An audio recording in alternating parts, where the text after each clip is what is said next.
Bakit ho pumutok yung ilong ng biktima? Anong ginawa? Anong nangyari? Wala kung saan ano ang tumamas na, ulo ko o siko Okay, ganito lang, sir. Ronnie. Ay, yung putok ho sa ilong niya, hindi ho basta na headbutt yan eh. Ano nangyari sa amin?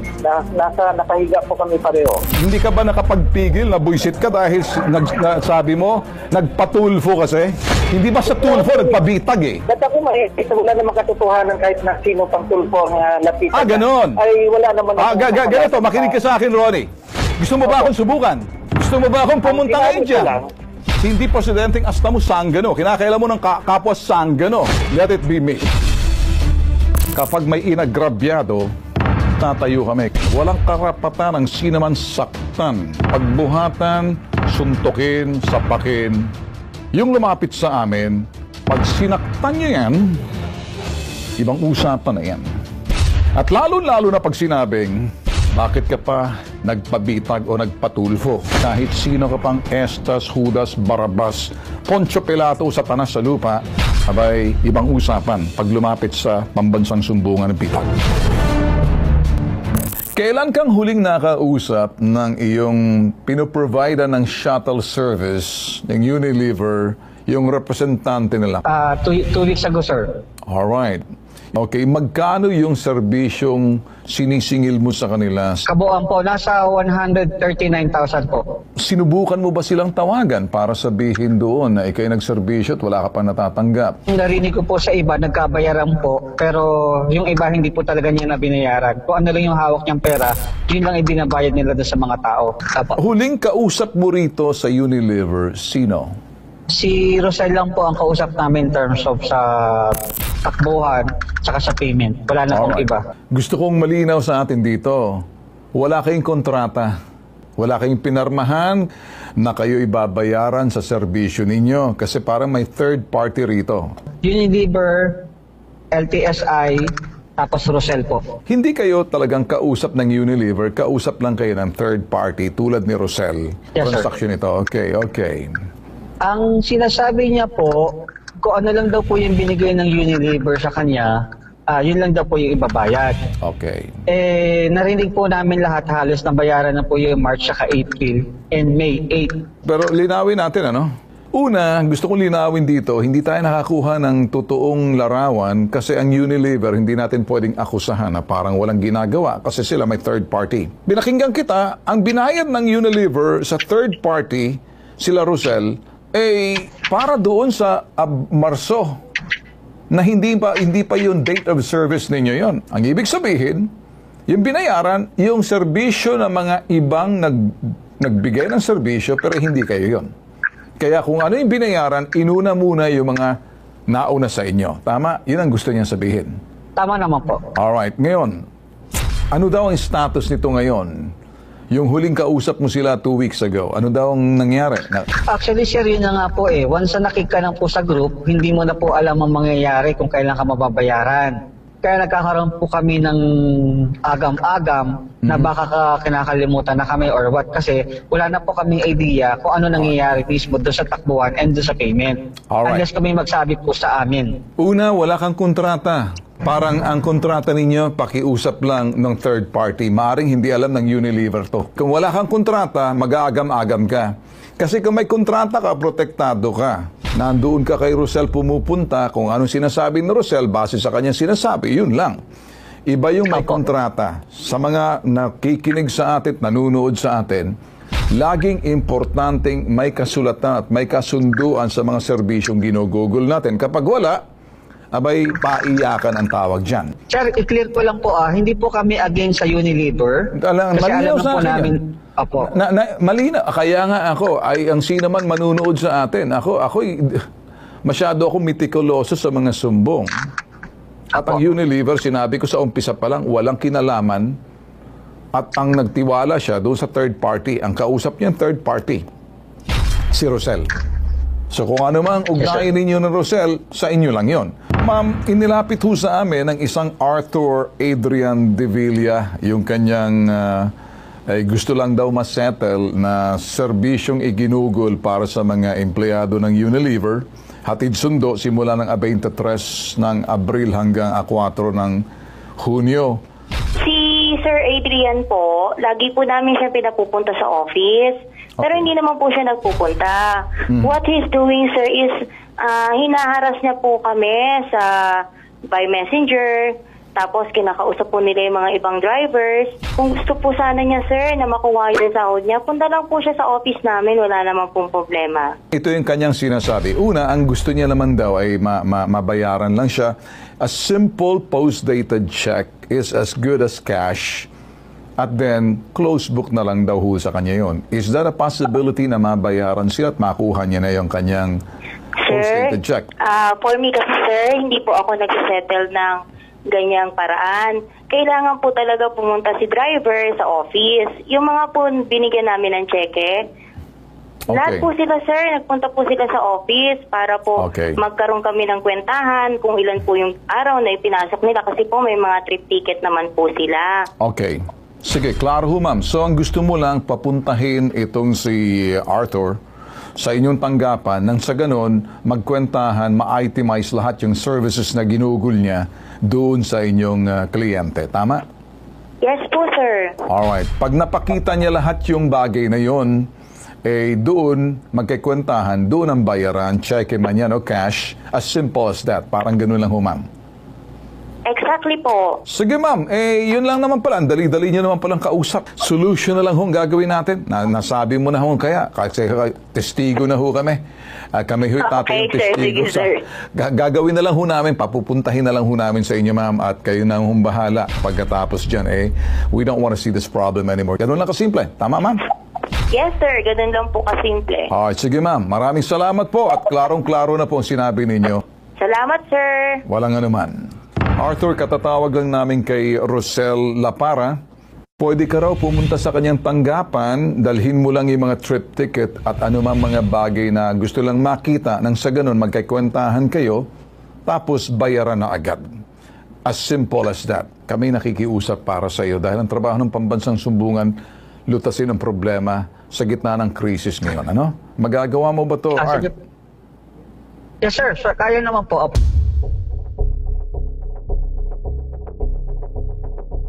Kasalukuyan, nasa police station daw yung nagrereklamo at yung narereklamo nagkasapakan. Kaya titingnan natin yung update dito, i-interviewin natin pareho rito. Ano ba ang nangyayari? Pumunta po kami rito in a manly manners po para magtanong sa kanila kasi as per the last discussion with Ms. Lapara, sa LTSI daw po ako pumunta ng office. So ito po yung main office ng LTSI, which is sa Marikina. Naging maayos naman po yung usapan namin. Sabi niyo po ng Treasury at ng Vice President, sige, tatawagan ka na lang namin, pag-uusapan namin ito sa board para kung ano pagdatingan, papatawag namin kayo lahat para mabayaran ka na. So okay na po kami, patayo na po kami. Biglang dumating po mismo yung Presidente. Si Ronnie Nakuda, wala po akong ibang intent. Kasi gusto ko lang po talaga close book ng payment. So afterwards, nagtatong po siya, ganyan. Sige, kung ano na pag-usapan mo. Tapos meron pong isang tao, yung mga kasama niya, parang na-notice niya na naka-open yung cellphone ko. Parang nag-video ka pa, pasalita pa lang po ako ng for security bit. Sinuntok niya na po ako sa mukha. Bumagsak na po ako doon. As in 1 meter lang po ang pagitan namin. Kaya ang laki po ng chance na makorner niya ako. And besides, sir, medyo malaki po sa akin ang konti, kaya wala akong choice. Hanggang siya binububog niya na po ako. Pero pilit niya pong kinukuha yung cellphone ko, sir. Ang sabi niya daw kasi, ginagamit daw po yun pagka kasiraan niya. So nag-usap po kami dito sa police station, sir, sana sinabi mo sa akin, erase mo na lang ang iho para wala tayong magiging problema. Willing naman po ako mag-erase, sabi ko, sir, pero ang nangyari, sir, binuhatan mo ako ng kamay agad. Bigla ka nag-swing ng left hand mo towards the face. Doon na po, dumugo na po yung buong mukha ko, sir. Hanggang tinulak na lang po nila ako palabas ng resident at dali-dali ako pumunta sa sasakyan ko at tumakbo na po ako ng barangay para humingi po ng tulong para makuha na po si Ronnie, maimbestigahan na po. Then pinatawag na po sila doon sa police station. Anong police station yan? Sir, Marikina Police Station po. Alright. Pwede ba natin makausap yung sarhento? Kung sino man pwede makausap na nag-imbestiga sa'yo? Sige po. Corporal Langgo, magandang hapon sa'yo. Opo. Okay. Kami tumawag lang ho sa inyo, Corporal Langgo, ano? Gusto ko lang humakuha yung detalye kung ano hong nangyari. Sir, harap po namin yung yung suspect po. Alright. So, opisyal, ina-arresto niyo siya Kasi Yes, sir. may nangyaring krimen, ang pambubugbog, physical injury ho yan kasi nagpa-medical Yes, sir. pa. Okay. Opo. Sige sir, okay. Tutuloy na po kasi ano kasi yung suspect sir nagagalit din po kasi hindi na siya nagsasabi ng totoo. Sige sir, sa makatuwid, rumispondi kayo, ginawa niyo yung tama, binasahan niyo ng Miranda rights. Pwede ho siguro sir makausap pati ito yung suspect para sa patas na pamamahayag makuhanan din ng kanyang panig. Kakausapin niyo po, sir? Yes sir, kung maaari lang, corporal. Hello? Mr. Ronnie Okay. Nakuda, Speaking, sir. kaya kami tumawag sa inyo sir para makuha Opo. inyong pahayag. Tama Ano ba po. nangyari? Tama po yan. Nasabi na po ni Mr. Sel na inibitahan siya na pumunta sa office. Pero hindi ako nabisuhan na pumunta siya na ganong oras. Mhm. Sabi po, then bring all pertinent documents. Ako yung claim mo na babayaran namin. Pag-usapan natin kasi asod na ako sa collection. Pero kaya naman siguro kung maliit lang yan, sabi ko. Tama. Ang sagot niya sa akin, I should know everything. Bakit siya sa tanungin ko, sabi ko. Talagang mataas ang boses niya, kaya lang questioning about my capacity as president of the company, and then wala akong pera, wala akong mag-discuss. Sinutol ko ang usapan namin. Parang Okay. lumalabas na insulto ho kayo dahil presidente ho kayo ng Live Transport Services sa pakikipag-usap nitong si Arthur. Hindi naman po. Hindi po sinabi ko na na-insulto ako bilang isang presidente. Kundi ang pinaprotektahan ko doon, yung image ng company kasi hindi lang po. Tama Ako po kayo, may-ari sir. nito. Tama po kayo, sir, doon sa pagpoprotekta ng image ng kumpanya. Ako ho'y kumukuha ng panig at magiging balanse pa dito, sir. Sige Ang po, tanong ko sa inyo, sir, bakit nauwi, sir, sa pumutok ho, yung nagpa-medical ho, nakita ho namin ang litrato, nakaabot ho sa amin, inaresto na ho kayo ng pulis. Nagkaroon ng kumusyon kung saan dalawa kami nag-aagawa ng cellphone niya kasi binidyohan niya kami. Okay, may punto ho kayo, dapat hindi ho kayo binivideo. Bilang respeto ho sa inyo, pero hindi naman ho siguro tama na dadaan nyo sa dahas. Kung presidente ho kayo, asta ho kayo ng presidente. Hindi ho yung asta ng parang sanggano. Tama po. Ang Tama tanong, ikaw ba'y may tama? Putok din ang ilong mo, nagsuntukan ba kayo? po. Natumba po kasi kami dalawa, sir. Okay, Seko, sa nakatuwid, natumba kayong dalawa. Nakahiga po kami pareho. O, ibig sabihin, naglambingan kayo. Opo. Sa ginawa mong pananakit at may reklamo, may medical yan, at hindi mo pwedeng sabihin, hinedbat mo. Sa tagal-tagal ko na saging si Bitag Ronnie, ay yung putok ko sa ilong niya, Parang hindi ho ganun po. basta na headbutt Ganun yan eh. po. Hindi ka ba nakapagpigil, nabuisit ka dahil sabi mo, nagpatulfo kasi? Hindi ba sa tulfo, nagpabitag eh. Tama po. O ngayon, so ibig mong sabihin, galit ka sa akin. Kung galit ka sa akin, sabihin mo sa akin, akong suntukin mo sa ilong. Tingnan natin kung kanin. Ibahin mo ako na tulfo ha. Wala namang katotohanan kahit na sino pang tulfo ang lapitan. Ganon. Ay, wala naman. Ganito, makinig ka sa akin, Ronnie. Gusto mo ba akong subukan? Hindi kita sinusubukan. Gusto mo ba akong pumunta Ang ngayon sinabi ko dyan? lang, Gusto mo ba akong kaharapin? Kasi ako pumunta, ang taong kausap mo, pinapunta ko dahil imbitasyon ng iyong representante. Sige po. Kami ho'y sinabihan ng iyong representante sa Rosel na papuntahin dyan at isettle. Makiusap ka na maayos. Presidente ka eh. Ang sa akin naman ay wala naman tayong dapat Oh, okay. Mabuti naman. Mabuti. Mahinahon ka na. Ikaw ba'y nakaposes ngayon? Opo. Dapat lang. Ang mga taong kapareho mo, gusto kong makita at masubukan. Magaling ka raw sumuntok. Sige, di bale, ibang usapan na yon. Dapat lang nakaposes ka. Dahil ikay inaaresto. Magpaliwanag ka sa piskal. Doon mo sabihin, i-inquest ka ng mga polis. Hindi presidenteng asta mo sanggano. Kinakailan mo ng kapwa sanggano. Let it be me. Sige po. Arthur, ganito na lang, ano? May pakiusap lang ako. Tuluyan mo to, itong nang bugbog sa'yo. Yes, sir. Tutuluyan ko po yan, sir. Okay. Nasa likod ko po ang bitag, sir. Okay, importanteng tuluyan mo yan kasi kapag hindi, mamimihasa yan. Kinakailangan Tama po. mapatikim yan ng kasong physical injury. Napahiya po kasi sa harap ng pulis eh. Okay. Sabi niya, wala kaming pakialam doon sa pinapakita mo. Pakialam namin, bakit mo siya sinapak? Ganun po. Ayun.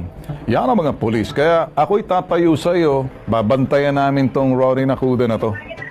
Sige, At sir. gusto namin makita na yung kanyang ginagawa, hindi dapat pamarisan, hindi naman nagsisiga-siga. Parang parang walking time bomb pala to.